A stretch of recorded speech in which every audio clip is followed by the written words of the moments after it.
David, hi. Hi. Congratulations. Just how big a result is that, and how big a performance was it? I think both of them. I think such a big result, but also such a big performance. The big result obviously comes from scoring 4 goals and keeping a clean sheet. I don't think it would have been out of place if we'd scored a few more, but I'm more than happy with the way we performed today and how the players went about the job.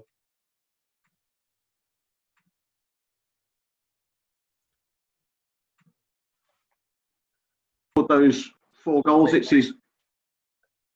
Sorry, we didn't get you there. You'd gone. Ian, go again. Go again, Ian. Sorry. Okay, I think I was. Yeah. Okay. Michail Antonio has scored those 4 goals for you. It's his first hat trick. He scored 2 in the previous 3 games. How pleased are you with his performance, the way he's playing, particularly since the restart? He's been excellent because we've been without Seb Haller. We've been really limited on some of our options in that position. But I think Mick's developing with it. He's got better with his link-up play. He's powerful. He can do a lot of good things. And, you know, he possibly should have scored another 1, if not 2, in midweek as well. So today's been good for him. Today's been a good day for him and really good that he got the goals. And there's not many people do score 4 goals in a Premier League match. Look, as far as you're concerned, does that set a standard now for the remaining matches? What does that do for your confidence going into the final 3 games? Well, I thought we played well from the start of the game today, but the players were made aware that, you know, we have to keep our standards high, and we were a bit disappointed that we didn't get more out of the game in midweek, but we were disappointed more with overall some of our play and what we've done. But I thought today we were very good right from the first minute. You know, the players went about the job correctly and made it difficult for Norwich, and we got our rewards from that. I mean, as far as West Ham fans are concerned, I mean, if you play like that in your remaining matches, do they have any concerns? Do they have anything to be worried about? Well, I think we've played very close to that in a lot of the games. I think our standard of performances have been pretty good. The effort and the commitment the players have been showing is immense. I only have to look at their figures and their running stats. The players, it's been tremendous. It really has since we've come back. But as I said earlier on in the early part of it, you know, with a couple of tough games at the start, but since then we started to pick up, and it was probably only midweek where we were disappointed that we didn't take more points from it. How big a match is your next one? You play Watford next. Everyone's a big one, isn't it? It's sort of now, and you know, everybody told me today was a big one. Everybody told me Newcastle was a must-win. So every game's a must-win when you're a manager, and every game's a must-win. But I take your point with the question that, you know, we're in a position where we're out in front a little bit. We're noses in front. We'll have to do our job to make sure that we're a Premier League team, and we'll prepare and try and be as ready as we can be. Thank you. Thank you. Jack, so I can see you next. Hi, David. Congratulations. Hi, Jack. Thank you. Brought Mark Noble back in today, but played him in a number 10 role, which I think he played against Spurs as well. We've not seen him there too often at West Ham. What does he bring you in that position? Well, I wouldn't out now call him a number 10. We just asked him to play a little bit advanced of the other ones, and we felt that today, with the way Norwich would be setting up and other teams, we think he's good. We think it's more to do with Mark Noble's leadership and responsibility he takes with the players on the ball. You know, takes responsibility on the pitch. I thought he was as good as MD today, Mark Noble. I thought he was very, very good. And but I don't think I've seen anything less than that since I've come back. I've got to say, I think his level of performances have been really good. Thanks, Jack. Rob from the Sun. David, Norwich didn't spend a lot. They stuck to their principles coming up. What did you make of their season, the top flight? Should they have invested more, or do you think it's important not to bankrupt a club? Yeah, well, I think I don't know if you heard what I said yesterday in the press conference. My feeling is that I really hope that football isn't about every club, whoever's got the most money wins the league or whoever wins. I think it's important that football does it other ways and it can be done. I think I admire Norwich for the way they tried to do it. They didn't spend a lot of money, but I think they've tried to stick with the manager. They've not changed the way they want to play. That's been their choice to do so. But I think if it's all about money, then we've got so many clubs can't win it. So we've got to dream that it's not that. But unfortunately, as you probably know, it's looking like if you've got lots of money to spend, it gives you a better chance of winning. Thanks, Rob. Donovan? Hi, David. Hi I was very pleased with the way that you limited Norwich today to very, very little. Yeah. No, I thought we limited them to not an awful lot of opportunities at all.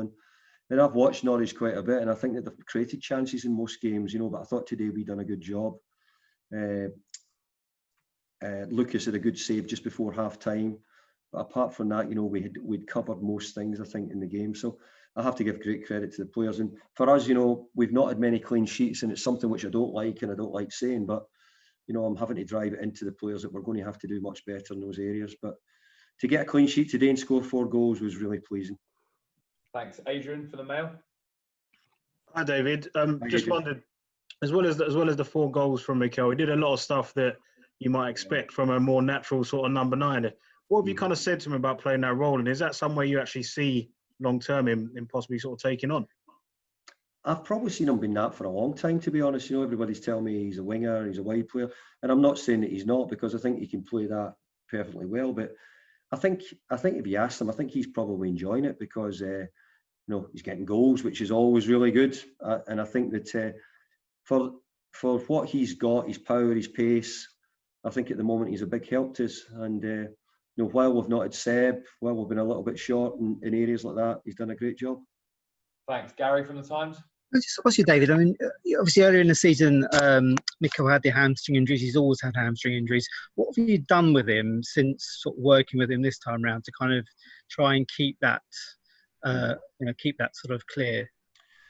Well, when I first got back, he was still injured and he was only coming back, and we were struggling to get him through 60 minutes. But actually, I think lockdown, and I also think when we've come back, we worked him hard. He done all the work what every player done.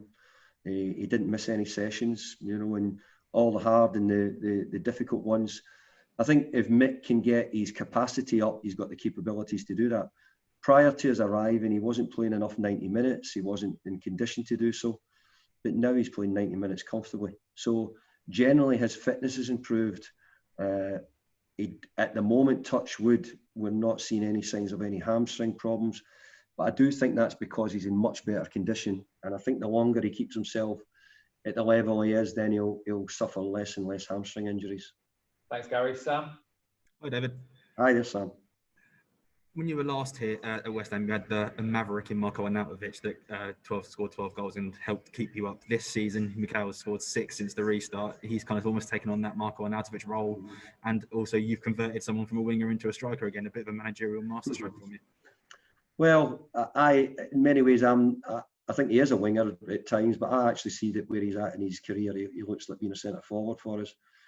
But I've got to say, I really enjoyed having Michail Antonio because he made some difference with his ability and what he could do. And I have to say that Michail Antonio is getting us the goals. I mean, the opening couple of games we were void of chances, but I can still think of Mick getting played through and Pablo getting a chance in those early games as well. But yet you would have to say, like today, Burnley, before that we scored 3 against Chelsea, I think was it, or Newcastle. So you'd have to say that it was only the Burnley game where we actually created, we didn't score. So we've been looking like we can score. And that's been coming mainly from Mickey, but certainly from the other players as well. Thanks to the other managers ready to come in. So just Ian, last one, please. Yeah, me again, David. Look, today we've had the very sad news about Jack Charlton. He was remembered before kick-off. I just wonder whether you have a few words that you'd like to say in tribute to Jack. Well, I would say I didn't know Jack that well. I've been across him a few times, but I heard great stories about Jack from my good friend Jimmy Lumsden, who's worked with me for years and was at Leeds United, and they talk so fondly of Jack and the great Leeds team, and they used to talk about him wanting to take the ball at the back, and so many of the good players, Johnny Giles and all that, wanted the ball, and Billy Bremner. So they used to tell me fond stories about that and about Jack Charlton. But today I think my thoughts are with Sir Bobby and Norma, who were both very, very good to me at Manchester United. So, my thoughts are with them. They've been a great footballing family. and for the country, you know, and also for the Republic. So you'd have to say it's a big miss to football, but I give my best wishes to all the Charlton family, and especially to Sir Bobby and Norma.